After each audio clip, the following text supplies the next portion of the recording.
Amém? Vamos para Laodiceia. Depois vocês podem fazer pergunta, que eu já termino essas duas igrejas, vocês podem fazer qualquer tipo de pergunta ou comentário, que aí nós vamos mudar de assunto. Então, eu gosto sempre de interromper, assim, de perguntar se vocês têm pergunta, para poder, quando mudar de assunto, não precisar ficar voltando atrás, tá bom? Então, aí nós temos os comentários 575, né, que é sobre o nome no livro da vida, né? O comentário é confessarei meu Pai diante dos anjos, 576, que está em Mateus. Eu vou ler alguns desses comentários. O que for de Apocalipse eu não leio, tá? Porque no próprio livro a gente vai ver. Os comentários de Jó, Isaías, tá? Então vamos ver lá, vamos ver aqui, vamos fazer uma distribuição aqui rápida aqui. Salmo 69, 28. Quem pode procurar rapidinho para nós e ler aí? Enquanto isso, eu vou procurar Mateus 10, 32 e Lucas 12, 8. Quem procurar Salmo 69, 28, lê para nós, por favor. Enquanto isso, eu já vou para a gente ganhar tempo nessa escritura.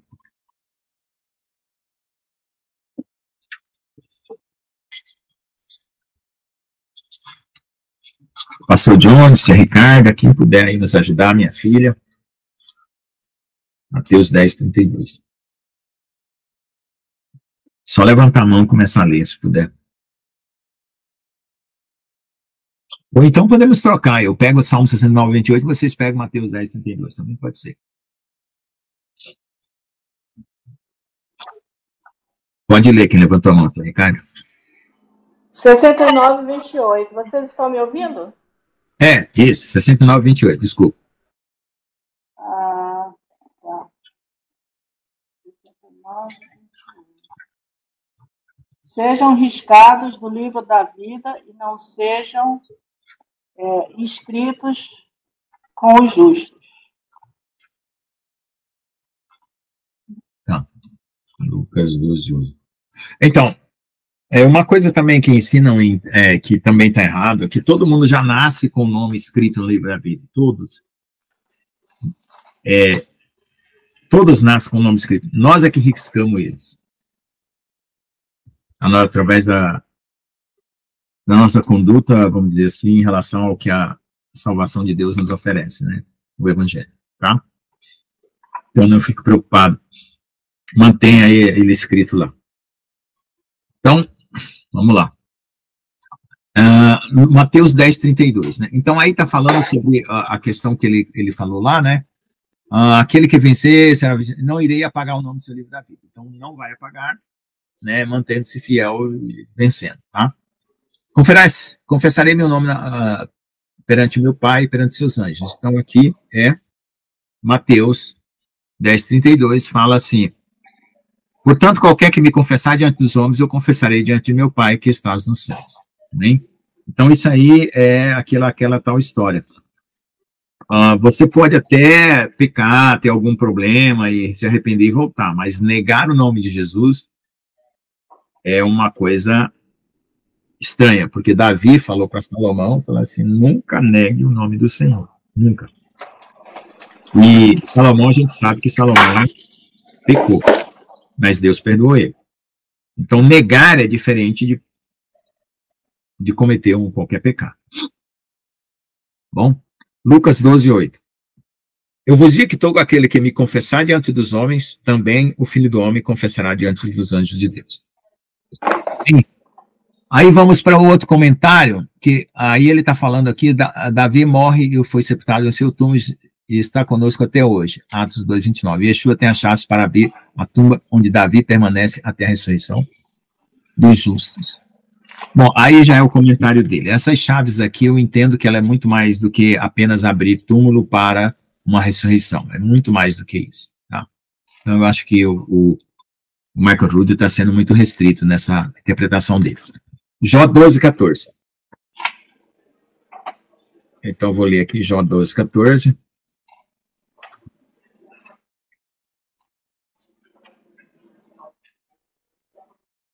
Eis que ele derruba e ninguém há quem edifique, prende um homem e ninguém há quem o solte. Então, esse comentário é o 578, está falando do...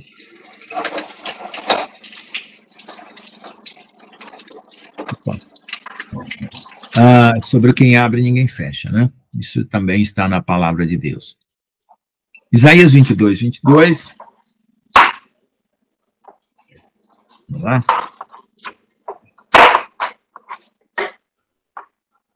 Vinte e dois. Eu porei a chave em casa de Davi sobre o seu ombro, e abrirá e ninguém fechará, e fechará e ninguém abrirá. Então, todas essas promessas que estão feitas aí em Apocalipse, nessa carta, já está referendada aí pela própria palavra em livros, né, e profetas anteriores. Mateus 16, 19. Né? Eu te direi as chaves do reino dos céus, e tudo que ligares na terra será ligado nos céus, e tudo que desligares na terra será desligado nos céus.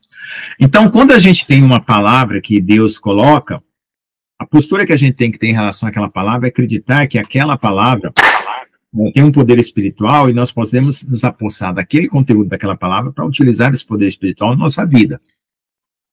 Então, quando eu estou sendo tentado, que eu vejo que tem um demônio me atentando, eu falo, eu repreendo em nome de Jesus, eu fecho essa porta na minha vida com a chave de Davi, essa porta mental, essa porta sentimental, de depressão, de pensamentos ruins, eu fecho com a chave de Davi, para que nenhum demônio mais abra. Entendeu?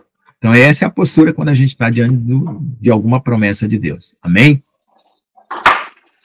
Bom, aí agora tem um comentário aqui, eu vou pular, porque ele está falando aqui dos judeus e tal, Israel, por causa do uso da palavra judeu e Israel, né?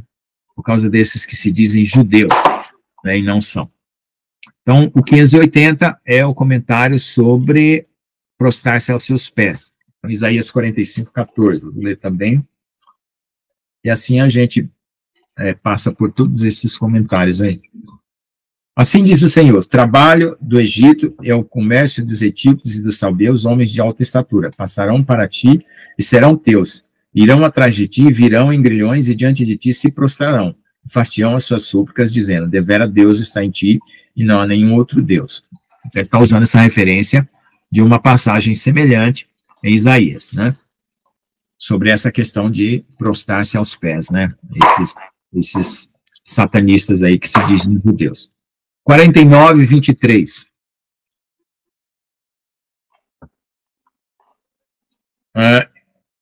E os reis serão os teus aios, e as suas rainhas, tuas amas. Diante de ti se inclinarão com o rosto em terra, e lamberão o pó dos seus pés, e saberá que eu sou o Senhor, e os que confiam em mim não serão confundidos. E Isaías 60, 14. Agora eu vou fechar o assunto. Por que Deus está dando essa promessa? Também virão a ti, inclinando-se os filhos dos que te oprimirem, prostração, plantas dos teus pés, todos os que te desprezaram. E chamar-te-ão cidade do Senhor, a Sião, santo de Israel. Bom, o que acontece? Hoje no mundo, nós temos um governo no mundo a qual estamos submetidos, e por conta da opressão e da maldade, né, nós somos obrigados a referenciá-los como deuses ou como reis, né, como o caso lá da Coreia também, né, não só aqui no Brasil, né. Diante das autoridades, né, eu me lembro que às vezes vem deputados, vereadores, né, visitar a universidade é um puxa-saquismo terrível, né, todo mundo faz ralamaleste, né, balança a cabeça, se humilha, referencia. Então, só que essa situação do governo desse mundo vai se inverter. E aí vai ser implantado o reino de Deus. E aí é onde está essa inversão, que são esses que vão se prostrar diante de nós. Porque nós seremos autoridades de Deus na terra. Reis e sacerdotes. Essa é a promessa que tem aí. Tá bom? Então, comentário 581. Deixa eu fechar aqui os comentários todos. E aí a gente passa. Sobre guardar a lei, né? Pegue nas mãos e proteja, assim como tesouro peculiar. Um tesouro precioso que um rei manterá em suas mãos, não permitirá que ninguém toque além dele. Ele está falando aqui sobre ser paciente e guardar a lei, guardar os mandamentos, né? Amém? E aí, Apocalipse, aqui o comentário, escrever um novo nome, né? Isaías 56, 5, 62, 2, 65, 15. Vamos lá. Deve falar alguma coisa sobre o novo nome. 56:5. Também lhes darei minha casa e dentro dos meus muros um lugar e um nome melhor do que o nome de filhos e filhas. Um nome eterno darei a cada um deles que nunca se apagará. Aqui essa promessa fala daqueles que escolhem a guardar o sábado e são os eunucos, né? Que não geraram filhos e assim por diante. 62:2. Vamos lá. 62:2. E os gentios verão a tua justiça e os teus reis a tua glória e chamar-te-ão por um novo nome que a boca do Senhor designará. Então, isso todo mundo já sabe, ou se quem não sabe, é a questão de que nós no céu não seremos chamados com o mesmo nome aqui na terra. Deus nos dará um nome significativo para a nossa condição espiritual eterna. Amém? É isso que nós temos por revelação. Amém? Eu não vou me chamar mais Lucas, né? Será muita coincidência se Deus escolher Lucas, né? A tia Ricarda não vai me chamar tia Ricarda, a irmã Gina não vai chamar irmã Gina, nem o pastor Jones, nem o pastor João. Vai ser um novo nome. Amém? É uma nova condição espiritual eterna, do qual caracteriza a nossa essência espiritual, aquilo que nós representamos para Deus. Amém? Então, isso é maravilhoso também. 65:15. Deixarei o vosso nome aos meus eleitos por maldição, e o Senhor Deus os matará, e seus servos chamará por outro nome. Né? Bom, esse versículo aqui é meio complicado explicar ele agora no momento, mas depois, se alguém tiver dúvida, eu explico. Tá bom? Então, aqui encerra-se a carta de Filadélfia, e vamos para Laodiceia. Então, a Laodiceia é essa última igreja que nós vamos ler aqui rapidamente, que representa a atual igreja em caminho de apostasia, que é o que nós estamos vendo hoje, diante de nós. Uma igreja fria caminhando para a apostasia, mas que também pode ser recuperada. Amém? E escreve ao mensageiro daquele lá em Laodiceia, que está o Amém, a fiel e verdadeira testemunha, o primogênito da criação de Jeová, diz o seguinte: conheça as suas obras, não és frio nem quente. Eu queria que você fosse frio ou quente. Mas você é morno, e que nem é quente nem frio, vomitar-te-ei da minha boca. Porque dizeis, eu sou rico, não tornei rico, não preciso de nada. E você não sabe que é infeliz, miserável, pobre, cego e nu. Aquela tal história, não sabe que não sabe, né? É ignorante da própria consciência. Portanto, aconselho-te comprar de mim ouro refinado no fogo, para que enriqueça e vista as vestes brancas para te vestir e não se descubra a vergonha toda vez. E unte seus olhos com colírios para que possa ver. Então, essa igreja tem problema de visão espiritual, não enxerga espiritualmente, está com muitos pecados, está descoberta na sua nudez, certo? Se acha rica, se acha abastada, né? Mas é espiritualmente infeliz, miserável, pobre, cega e nua, né? E, além de tudo, é morna. Ela não se impõe como igreja, como testemunha de Deus, ela segue a corredeira do mundo. Portanto, né, aconselho comprar ouro refinado. Então, o ouro refinado são as provações que nós passamos durante a nossa vida, que nos purificam o nosso coração e nos limpam. E isso aqui é o que está recomendado para essa igreja passar. Então, certamente é uma igreja que tem um perfil de quem vai ficar para a grande tribulação. Eu repreendo e castigo todos aqueles que amo, portanto, seja zeloso, arrependa-se. Então, o arrependimento, ele vale até o prazo do qual Deus te dá, para que depois você não sofra as consequências. Né? Não significa que Deus te joga no inferno, significa que você vai sofrer aquelas consequências para chegar no ponto desejado, que não precisava passar. Amém? Então, como diz o próprio Senhor Jesus, falou para Eric que ele quer que as pessoas sofram o mínimo necessário, e só que a gente, às vezes, busca sofrer o máximo necessário. Eis que estou à porta e bato, se alguém ouvir a minha voz, abri a porta, entrarei em sua casa e jantarei com ele e ele comigo. Ao que vencer, darei permissão para sentar comigo no meu trono, assim como eu venci e me sentei com ele no trono do meu pai, quem tem ouvidos para ouvir ouça. Então, nessa palavra aqui, que ele diz que vai bater a porta, e vai entrar e cear a sua casa, está escondido o quê? Nessa revelação, os 3 dias de escuridão. Que é os 3 dias que Deus vai dar como chance para que as pessoas se rendam a Ele em toda a terra. Amém? Então, o que dá para entender, lendo as cartas de Joel, é que existe 2 vezes os 3 dias de escuridão. Tá? Todo mundo acha que só tem uma vez, mas parece que tem 2, 3 dias de escuridão. No primeiro você vai ficar bem sentadinho, e no terceiro, e no segundo vai ser valendo. Tá? É o que a gente tá para entender. Então, como dizia o ditado, né? Sopa quente se come pelas bordas, e quem vê o outro apanhando, já põe as suas barbas de molho, né? Então, o Senhor dá advertência para que nós não precisamos chegar às consequências mais difíceis e aos limites mais difíceis. Não é medo. É questão de você ter a postura, como eu falei no começo, de alguém que vai partir dessa terra, que não está apegado aqui e que tem um casamento prometido. Amém? Então, vamos aos comentários aí, para a gente passar para a revelação do trono, que é a segunda parte da aula. Pode falar, pastor João. A tia Ricardo também levantou a mão, pode falar também. Amém, amém, que a paz seja com todos aí, em nome de Jesus, né? Eu tenho um comentário a fazer, né, pastor Lucas? É assim, né? Assim a gente vê eu vou dar assim a minha definição do farisaísmo, né?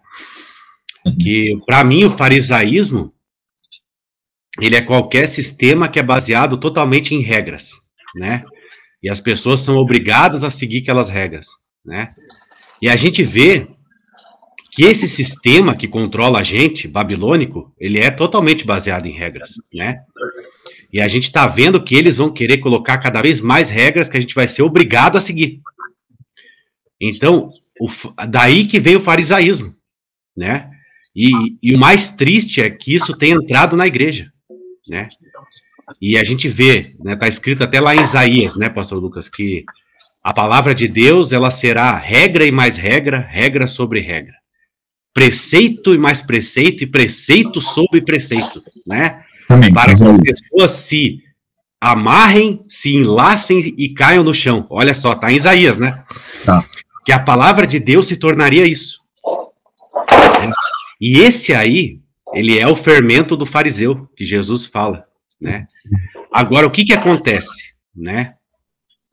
É como o próprio pastor João fala, né?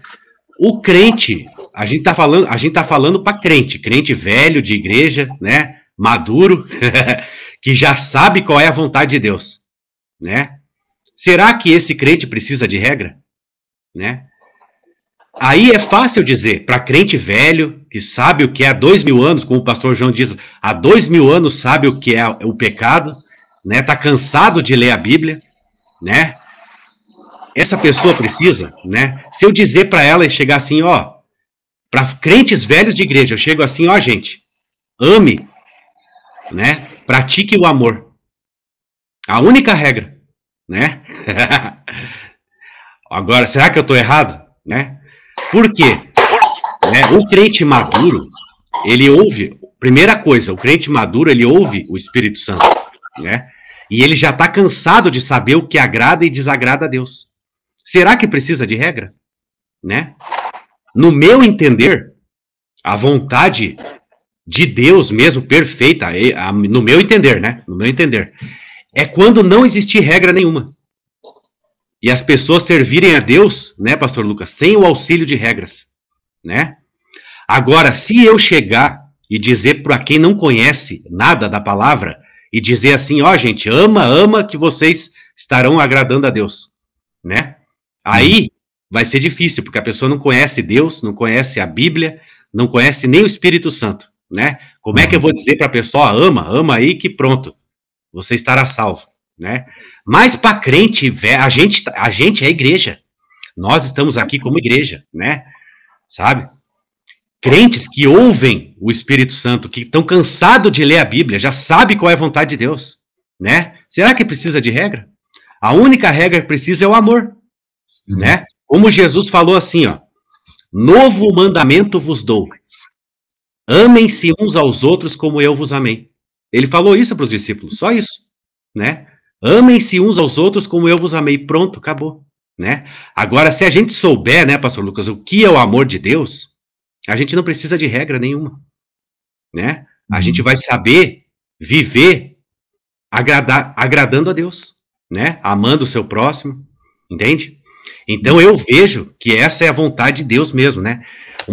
Assim, sem regra, a pessoa servir a Deus sabendo amar, a pessoa sabe amar o seu próximo, sabe amar a Deus, né? Então eu vejo nesse sentido, né?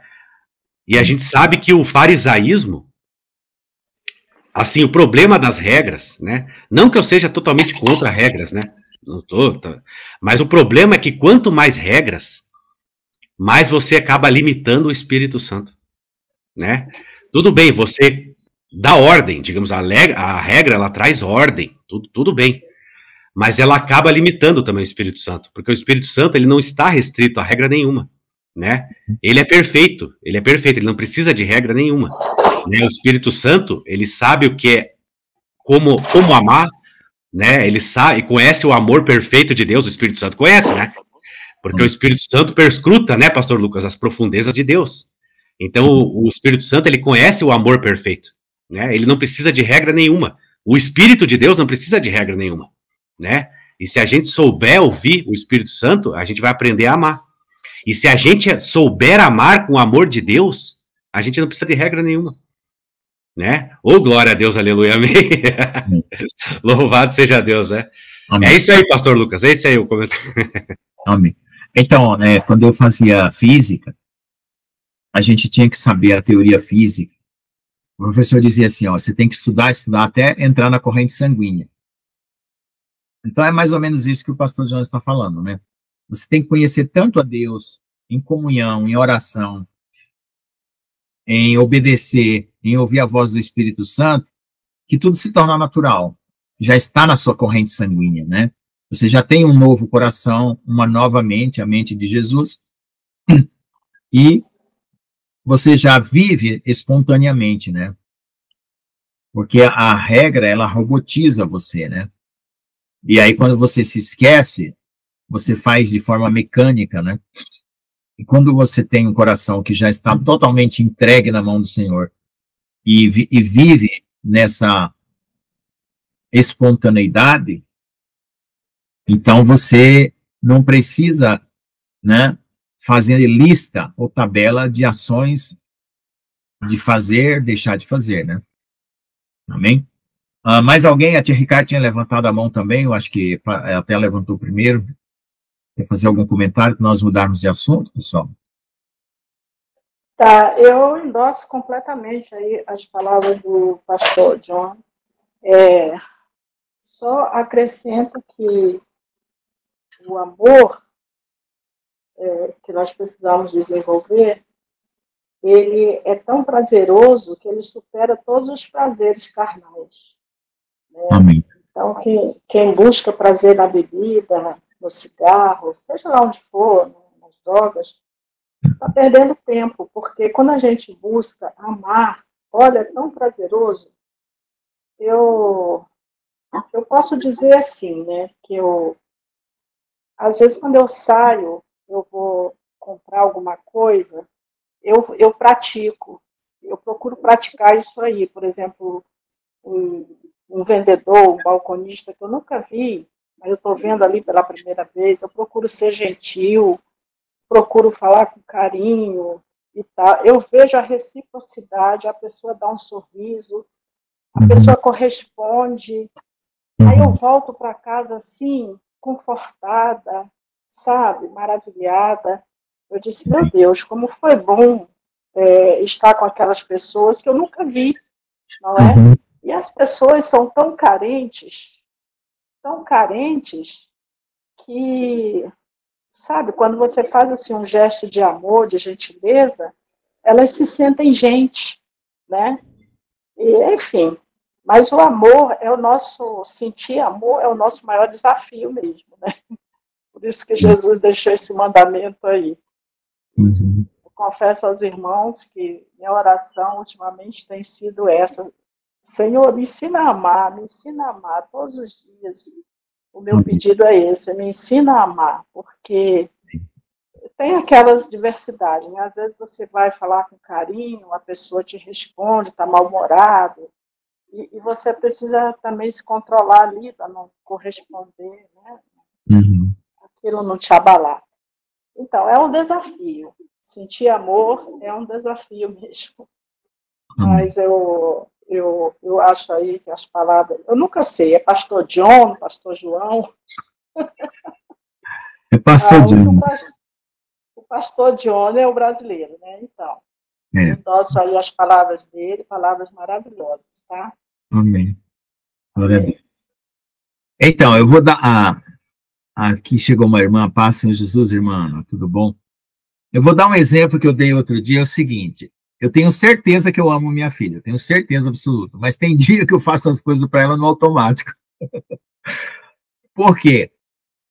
Por que eu estou dando esse exemplo tão engraçado? Porque tem dias que você não vai precisar se guiar por sentimentos, você tem que se guiar pela convicção que você tem, entende? O sentimento é uma coisa que às vezes nos acompanha, às vezes não nos acompanha. Se a gente depender de sentimento para estar feliz, para ser feliz, você vai viver de altos e baixos. Porque o sentimento é uma resposta orgânica da tua mente e do teu corpo. Depende do seu estado de sono, de prazer, de dormiu bem, não dormiu bem, se alimentou bem, está cansado, isso. Então, o sentimento ele flutua muito. Então, a convicção de que aquilo tem que ser feito porque é verdadeiro e procede do espírito, é melhor, porque aí você começa a ser um termostato e não um termômetro. O que é um termômetro? O termômetro ele oscila conforme a temperatura do dia.